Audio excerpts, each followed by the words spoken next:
Good morning! It's day number 55 of the Alaska leg of our Golden Anniversary adventure and our 22nd day here in Alaska. It's also our third day in Seward. In our last episode, Jane and I visited Kenai Fjords National Park and hiked up to get close-up views of the famous Exit Glacier.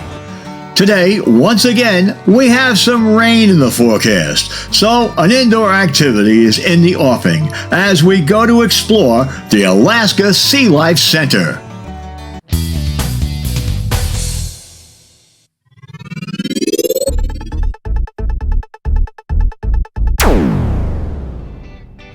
From Florida to Alaska, from the East Coast to the West Coast, join Jane and Steve celebrating their 50th wedding anniversary, traveling across North America in the cool Nana Coach, their 27-foot Freedom Elite Class C motorhome, as they visit the many beautiful points of interest in all 50 United States on their Golden Anniversary adventure.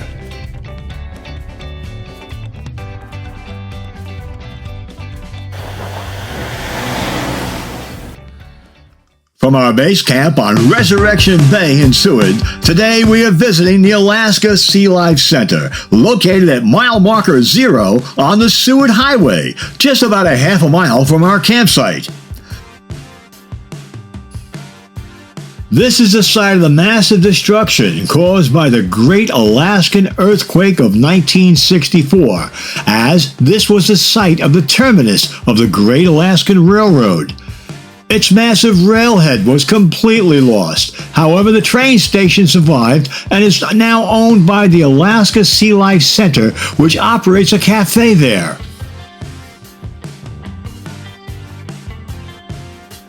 Mile marker 0 is also the start of the famed Alaskan Iditarod, which we'll speak about later in this episode. The Alaska SeaLife Center is the only facility in Alaska that combines a public aquarium with marine research, education, and wildlife response. While primarily dedicated to marine research and education, the nonprofit center is the only permanent marine mammal rescue and rehab facility in the state. The Alaska SeaLife Center lies at mile marker 0 of the scenic Seward Highway on the shores of Resurrection Bay. Visitors have a close encounter with puffins, octopus, harbor seals, sea lions, and other Alaska marine life while learning about the work of the researchers that conduct in both field and in the laboratories.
Please like, comment, share, and subscribe, and don't forget to smash the bell and help us grow this channel.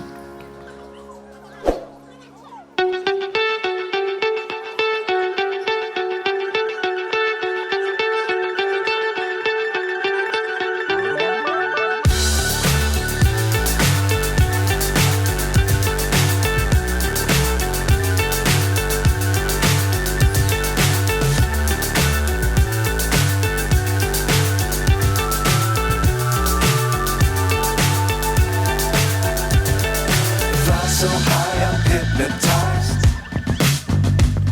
What's up is down, what's left is right. Chasing stars and holding you. I can't see the end, but we'll see it through.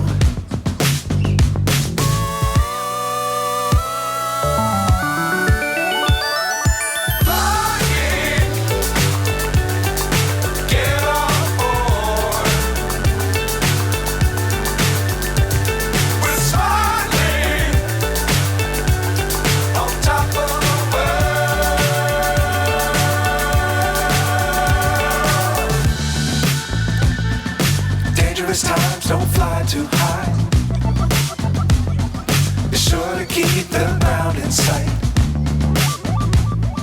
Fly forever if you keep it tight. Love the world, but keep the sky on your mind.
would really appreciate you hitting that like button and also share this video with your friends. And when you subscribe, you'll be notified in advance as our latest video is released. I never really know what's going on, and even when you're next to me, I feel like you were gone. It's all the things you never show. They're all the things I want to know. Secrets start in your heart so slow. But if you don't wanna tell me now, I guess I'll never know. But if you don't wanna tell me now, I guess I'll never know.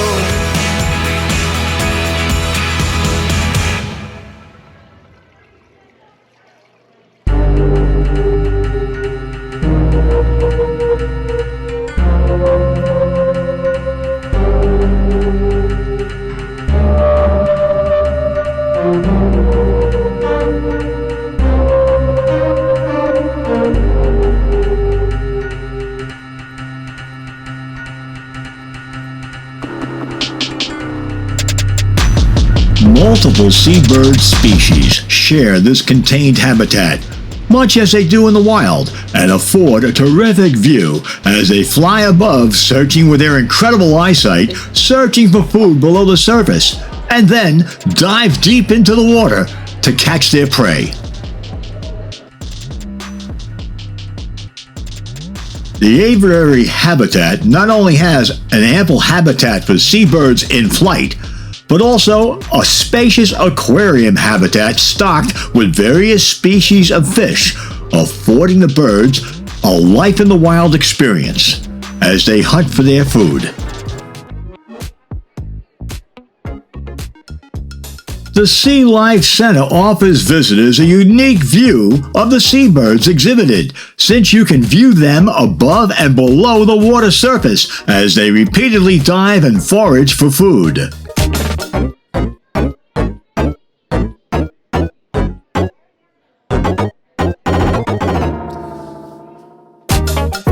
The common mure is a pursuit diver that forages for food by swimming underwater, using its wings for propulsion. Dives usually last less than 1 minute, but the bird swims underwater for distances of over 100 feet on a regular basis. It also dives to depths up to 590 feet, and birds can remain underwater for a couple of minutes. It is one of the most numerous and most studied marine birds in the Northern Hemisphere.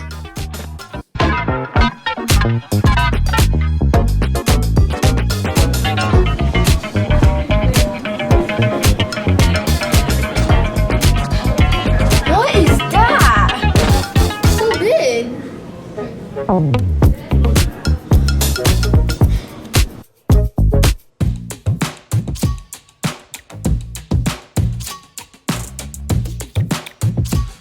The tufted puffin has a distinctive breeding plumage in the summer, followed by a dark eclipse plumage in the winter.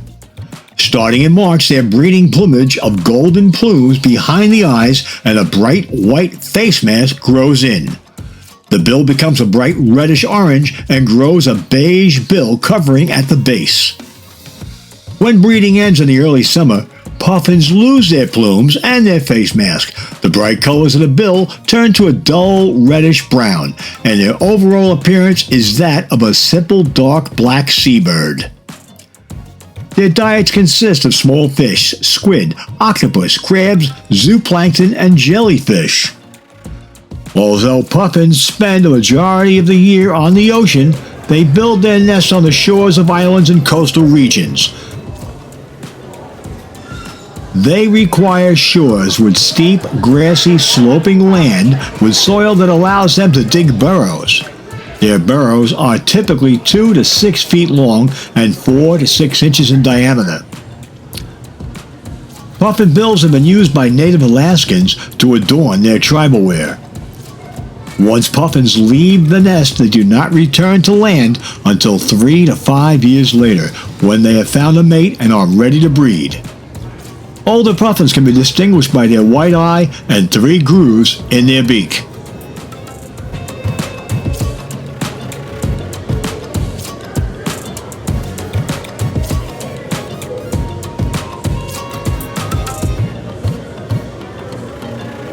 Horned puffins are monomorphic.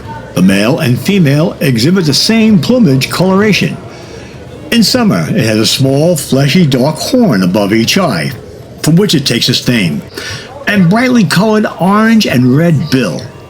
Outer layers of the bright bill are shed in late summer, leaving a smaller drab-colored bill. During the winter, the legs and feet fade to a pale, fleshy color, and the face is a shade of gray and black.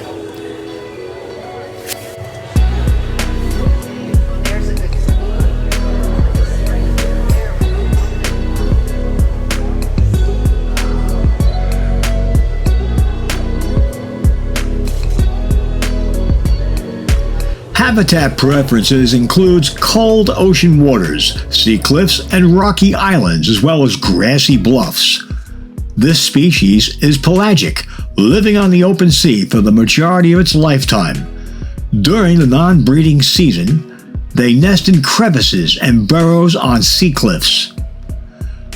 Boat-based surveys of the seabirds at sea in Prince William Sound, Alaska, suggests an overall 79% decline in horned puffins from 1972 to 1998.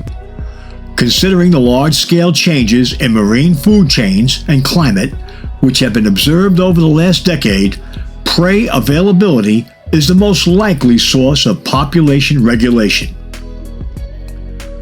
Tufted puffins are widespread in the North Pacific Ocean and nest on coastlines and offshore islands from Southern California to Alaska and across the ocean from Japan to the shores of northeastern Asia. The average wingspan is 30 inches and they weigh between 600 and 800 grams.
Stella sea lions can be found from Alaska all the way south to the California coast.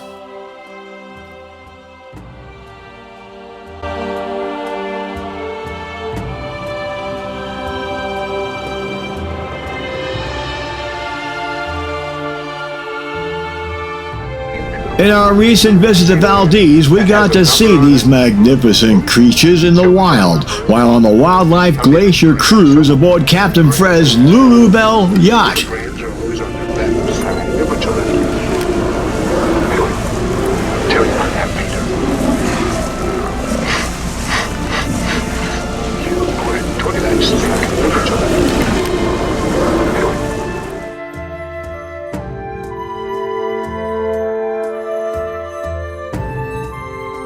The Stella sea lion is the largest member of the eared seals family, which includes all sea lions and fur seals.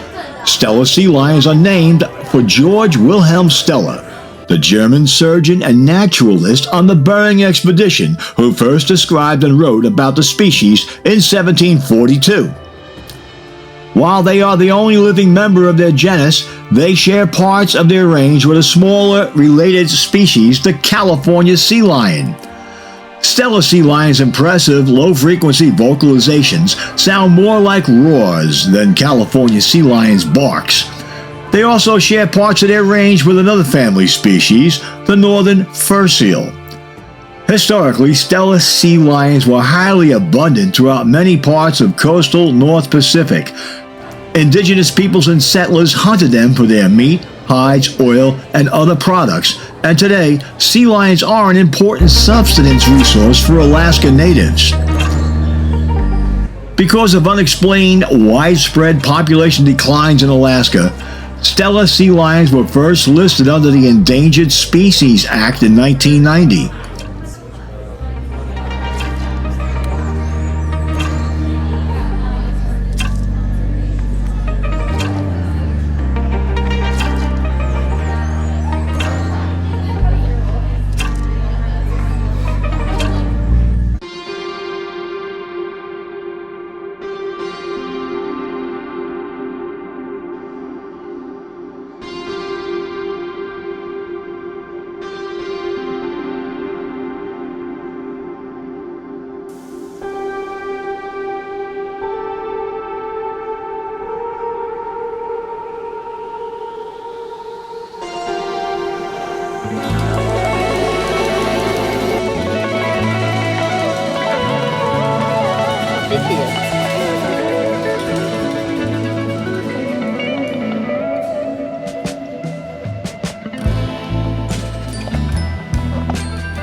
The spotted seal gets its name from its coat pattern, which is usually a light-colored background with dark spots.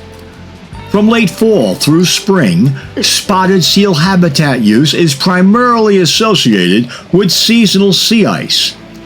Most spotted seals spend the rest of the year making periodic foraging trips from haul-out sites on shore or on sea ice.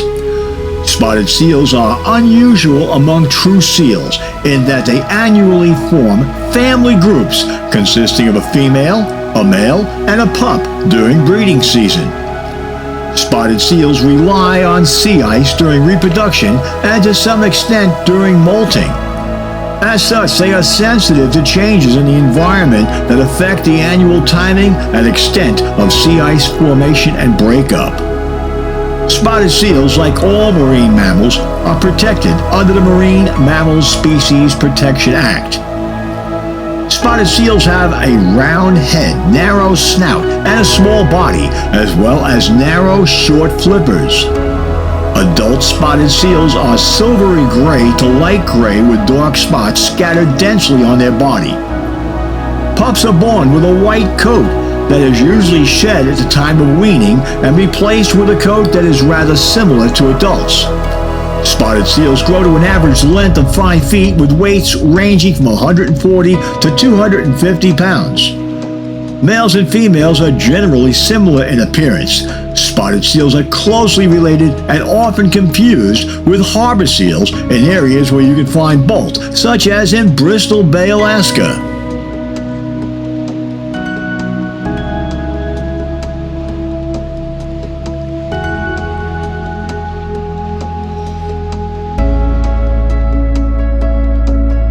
The giant Pacific octopus. They're solitary animals. Only near the end of their 3 to 6 year lifespan will they seek out a mate.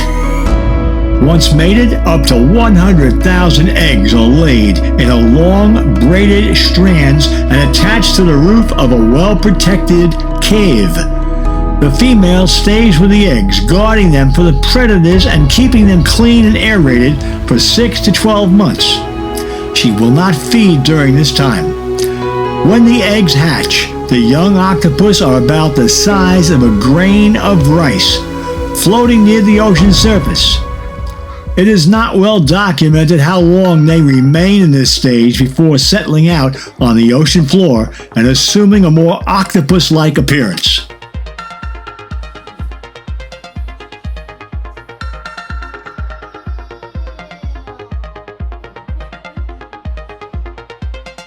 The giant Pacific octopus is the largest octopus species known. They weigh up to 100 pounds and can be as long as 98 inches in length.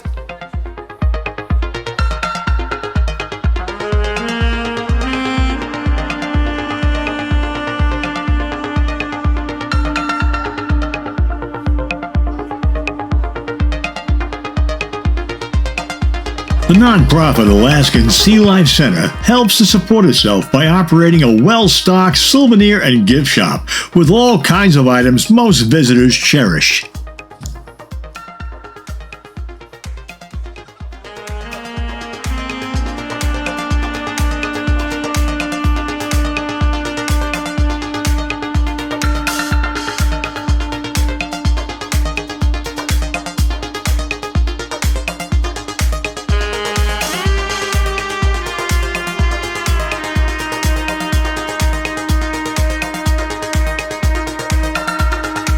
As I mentioned at the start of this episode, beside being the location of the Alaska SeaLife Center, mile marker 0 of the Seward Highway also marks the beginning of the Iditarod Trail.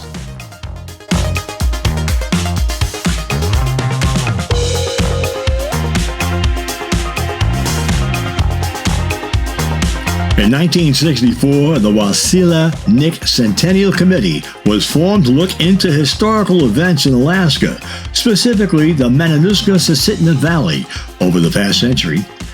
1967 marked the 100th anniversary of Alaska being a U.S. territory after being purchased from Russia.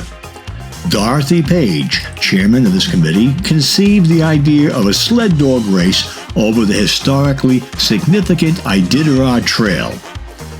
The race is really a reconstruction of the freight route to Nome and commemorates the part that sled dogs played in the settlement of Alaska.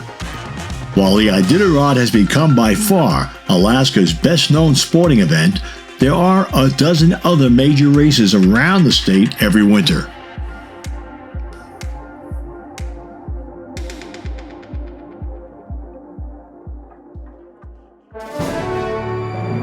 We hope you enjoyed traveling with us on our journey to Alaska, and hope you'll join us on our next episode of our Golden Anniversary adventure, The Road to Alaska.